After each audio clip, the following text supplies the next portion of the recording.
Grant joins us in Spokane, Washington. Grant, welcome to the show. Thank you very much, gentlemen. I just want to say thanks for accomplishing your mission on a daily basis. Oh, thank you. Oh, that's very nice. Thank you, sir. What's going on? All right. Baby step number 3 is where my wife and I are at. We've been married for 16 years.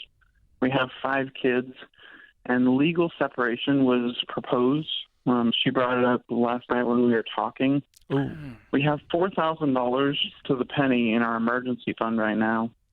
And I think we've never established a monthly budget, but I think our net to cover is between $3,000 and $3,500 just to survive. So we have essentially a month's worth of savings right now. My question for you is, should I add a second job to go gazelle intense to bump up our savings, or is it more important to deal with my mental health and my marriage in this season? Also, one part of this is my mental health. I was diagnosed with bipolar a number of years ago, I think 5 years ago, and I was just on a manic phase yesterday. Oh, my goodness. Are you seeing someone, or have you seen a counselor or a medical professional for this? I am being treated by my team. I have a counselor that I see on a weekly basis. I have a psychiatrist that I've seen, I think, 5 or 6 times in the last 3 months, and they're actively managing my meds, and I just had a medication change just today. And we're trying to find the right balance for the different mood stabilizers and the different medications. I think I've been on 6 or 7 different medications in the last 4 years. I mean, do you and the team feel like there's progress that has been made, and that it's at least, while we're still testing and trying, that there's some progress? I think we're testing and trying. I know that in September I was hospitalized twice.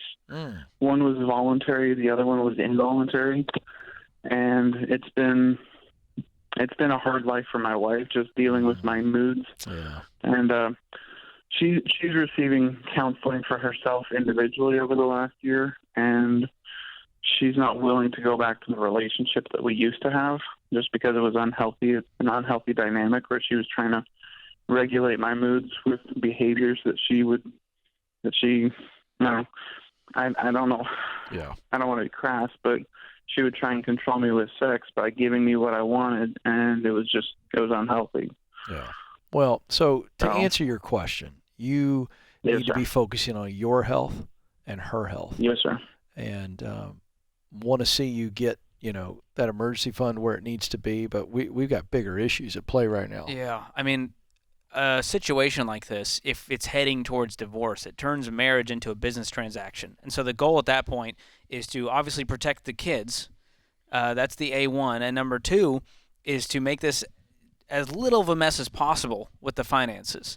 And so how sure is this separation? Is this something you guys are going to try to work through, or is this headed south? We've been separated since November 10th of last year, so it's 11 months in, and it doesn't seem to we haven't seen much forward progress. We've done intensive marriage counseling week in and week out for the last 12 weeks, and it was financially costing us $150 a session. And somebody at our church established a bit of a fund for the Higgins family for us to receive 50% of that counseling. To cover half the cost. We were coming out of pocket $75 a week, and it was a pretty good financial ask on our part, but I can't look back and say that we've made progress in the last few months. I can say that time's gone by and we've spent the money, but we haven't really made progress. And then you had the conversation last night where she brought up, we need to make this legal. Yes, sir.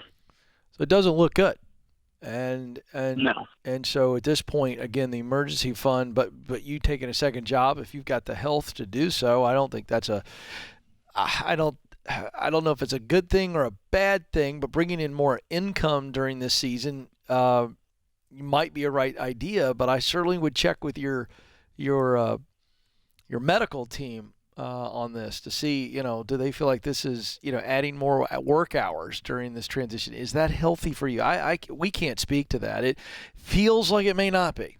Yeah. I mean, you guys don't have debt, and if this does head to divorce, then, being married for 16 years, 5 kids, then it becomes who's getting what and custody battles and all that stuff. And so I would be looking at getting a lawyer to figure this out if it's been 12 months with no progress. Yeah.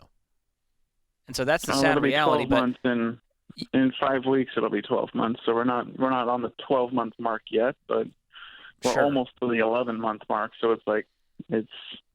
But at that point, I might look at getting separate checking accounts, because the fear is one spouse drains the account and runs, and you don't have any recourse if things continue to go south. It sounds like it's been amicable, which is great, and everyone's, we're still living. You're living as roommates essentially, right, for the last almost year? We're not in the same household. Okay. We're about 3 miles apart. Where are the kids? With her, all 4, and then the 5th one, our second born, has a difficult relationship with her. She's 11 years old, and she's living with her aunt. Okay. I'm just wondering what's best long-term for the kids at this point. What's fair to them? And living in this weird purgatory of our mom and dad together or not, it's not official. They're still trying to work through this.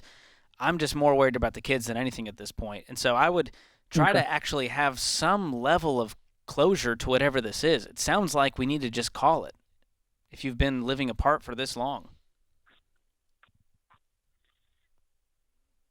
I don't want to give up on it, though. Well, I'm with you, brother. I would. So back to the main point of your question. I mean, if you've got to work and if you can do it and you've got to work to help pay for the counseling, I'd fight for the marriage. I'd fight for I will tell you this just candidly.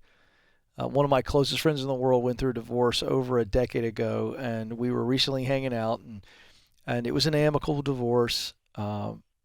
But we were talking about another friend of ours who's going through a divorce right now, and he told me, my friend that's been divorced now over a decade, he said, I would tell him to fight with every ounce in his body, with everything he's got left.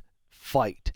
Fight to save the marriage, because it is so destructive to the kids, to everybody.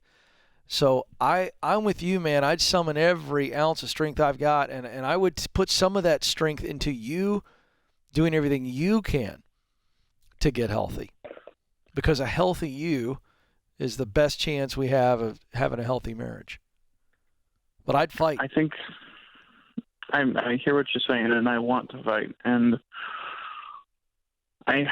one thing that specifically that she said in the last week is that she wants me to find a program, to follow through on the program, and not to short circuit the program. And yeah, just the follow through and the consistency is what I need to show her and show myself. Then do it. Okay. Do it. You can decide. You can decide right now.